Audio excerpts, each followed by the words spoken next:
message of we're all behind you, whoever I am? I'm not going to get dragged into that one. Very apolitical, no. We did get obviously before we left, we had really happy with a lot of support that we got from just, the people in the street, I think. I think everyone's looking forward to the tournament and across all sports, and it's a great opportunity for us as the representatives of rugby in Australia to promote our sport within, because we're in a pretty competitive market as it is down there. So it's a great opportunity for us to get to show our colours, across all the codes and all the people who support all the different codes, because at a World Cup they'll all be supporting Australia, there's no doubt about it. You think the tournament will play big time down there? I was going to ask you about that whole competitive marketplace. Yeah, obviously it's we're very competitive, unfortunately, Aussies, so they want to do well no matter what. And I obviously know a lot of people who are involved in other sports and that that may be their first sport, but they're all very interested and looking forward to watching the World Cup. Michael, when do you feel you are? You're comparatively young as a national coach. Did the Bledisloe match in Sydney, was that sort of where you wanted to be in the run-up to the... Oh no, I'm relatively, I suppose, comfortable with the progression we've made since coming in last year at the spring tour, so in November. So it's not even a year really. And no. Yes, we are, compared to all the other teams who have had their coaches in situ for 4 years, I suppose.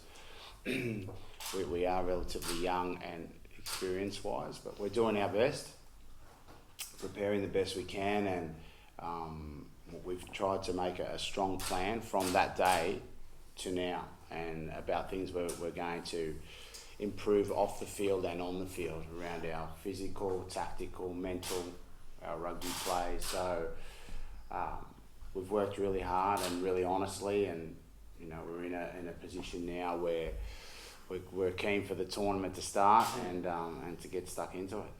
But that match in particular must have been quite warming for you, because you haven't exactly beaten the Blacks on a regular basis for quite a while. And that match, you tried a few things, you tried a couple of new things, everything seemed to work. Look, it was a good day, but one win doesn't maketh the man, mate.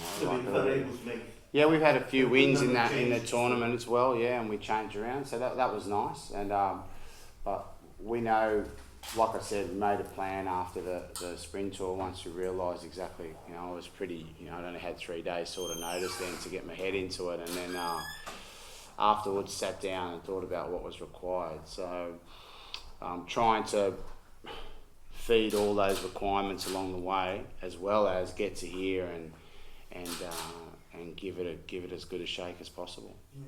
Steve, you're around in quite a turbulent period pre-Michael. How's it been since? I was injured last year, so I missed most of it. So it's been good to be back in the mix, I guess. Good to be back, pull the jersey on again, and I've been really excited with how it's all been going. So like Cheik said, we've been working hard in this preparation. We've been in the US for a couple of weeks, got a lot of hard work done over there. So we know that's what it's going to take here when we start playing. So we're very much looking forward to that first game.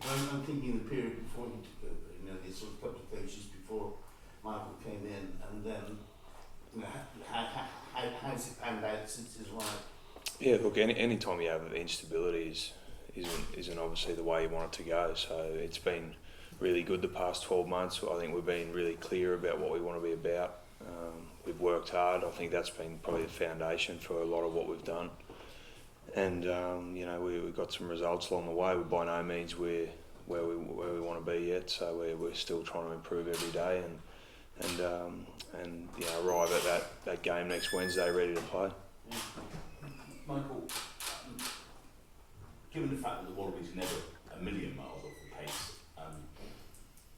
you lose a couple here and there, obviously, but was there any one thing that you identified when you came in which was going to take the side from where they were, not a million miles off the pace, to actually bang on the money? What do you think needed, or what did you think needed to be done? Look, there's obviously a few things that I felt were necessary, but I think that we'll leave that for the reflection piece later on, you know what I mean? We're only just starting, and we're in the middle of what we're trying to do.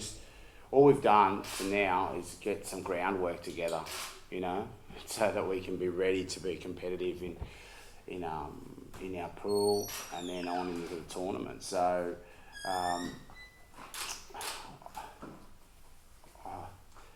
I suppose that's coaching in a way. You make a long-term plan for where you want it to be, but you've also got to knock off the short-term goals as well to get the side up and enjoying itself as well. And I think that's a big thing. I think that the smile had gone off a lot of the faces of the people involved, both on both sides of the fence of the paddock, inside and outside. And number one was just to get ourselves enjoying our work again, and get people enjoying watching the rugby again. Because when that happens, you're more likely to do something with better quality, and when you're enjoying it more. So I think we're enjoying ourselves along the way. I think sometimes they've wanted to rip my head off, but all in all, we've managed to keep ourselves having a good time, and that's part of it too. You know what I mean? We've got to keep ourselves in the true perspective of what we're doing. Is that enjoyable part of life, Steve? Knowing that you want to rip the coach's head off, and also knowing your place probably depends on you not ripping it. Yeah, it's a fine line, isn't it? We had a few races on the field the other day, and I think one of the boys caught him and wasn't too happy about that, but doesn't like getting beaten, I don't think so. It's been good though. Like, I think the enjoyment part's really important to get that balance, between working hard and enjoying what we do. And at the end of the day, that's what we want to do in the World Cup. You want to enjoy your time together and hopefully do something special along the way. So it's great to finally be over here and in amongst it. And we'll start our preparation for Fiji in the UK today, and look forward to that first game. Is that a better time to be playing a side like Fiji than first up?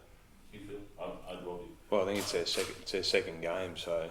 But it's a second game in a relatively short time. Yeah, I think they've played a fair few warm-up games and they've been really impressive. So I would have thought they're coming into the tournament with a fair bit of confidence about how they're playing, and I guess you've probably seen their warm-up games. They're a dangerous team, and they're an exciting team to watch. So yeah, they're a big team physically. So hell of a lot of challenges there across the park for us. So we've looked at them a little bit already, and we'll do a bit more of that this week. So we're really prepared for that first game.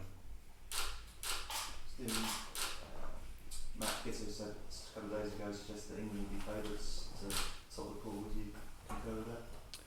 Yeah, I think so. They're at home, so yeah, I'm not a betting man. He's more of a gambler.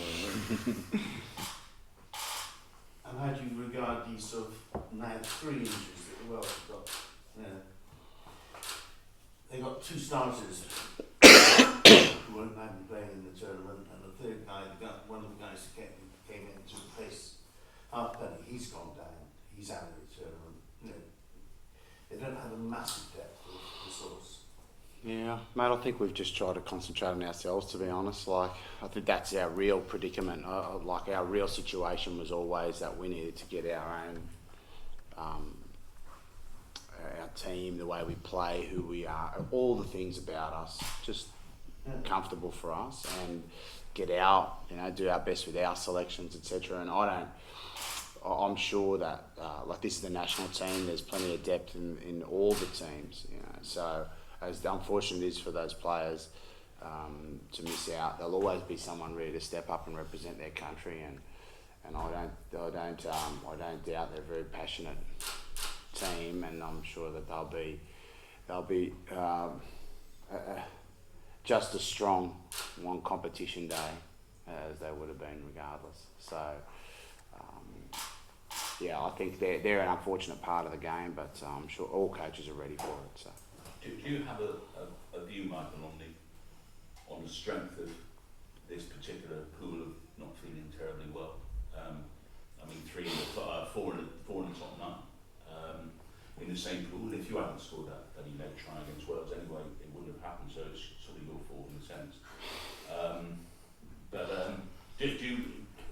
Are you in any way alarmed, put out, surprised that there could be such a concentration of strength in one pool? Oh, it is what it is. Like, that's the way it is, you know. We're not organising the tournaments, you know, so we just go and play. And we've known who the opponents are for the last however many years, so it's not like it's a surprise. And what it does do is it gives you a totally different lead into the tournament than probably most of the other teams would have. You know, the teams in our pool will be having a much a totally different lead in and then pathway through the tournament than, say, maybe a team that feels like it might be comfortable enough to go through. And because there's no feeling comfortable in our group, and probably that's the way it should be, you know. Like, it's the World Cup, and it's going to be tough every game, and we're going to have to earn everything we get, and that's definitely something that we want to do. We want to earn things. We don't want to be given anything. So the risk of the old All Black syndrome of being slightly undercooked by the quarterfinal is unlikely to apply to you. Well, no.